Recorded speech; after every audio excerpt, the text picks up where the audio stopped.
Welcome to a new episode of Shadowing Pills, the place where you practice while learning fascinating ideas. Today's episode is Why Curiosity Makes You Smarter.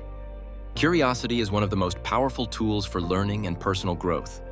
When you feel curious, your brain becomes more alert, more focused, and more willing to explore new information. It's like switching on a mental spotlight that helps you understand things more deeply. One of the reasons curiosity makes you smarter is that it increases your motivation to learn. Instead of memorizing facts out of obligation, you naturally want to investigate and discover.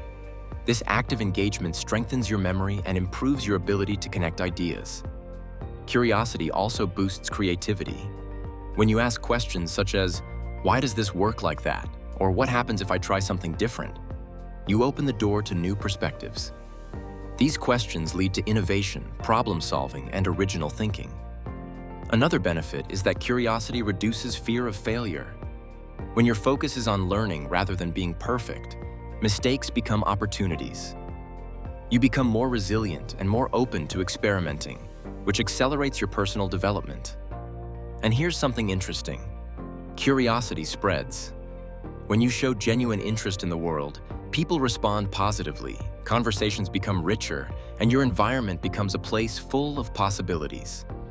Whether you're learning a language, improving a skill, or exploring a new topic, curiosity is the engine that keeps your mind active and growing. And that was the topic for this shadowing pill. Subscribe and turn on notifications to receive your next shadowing dose. See you next time.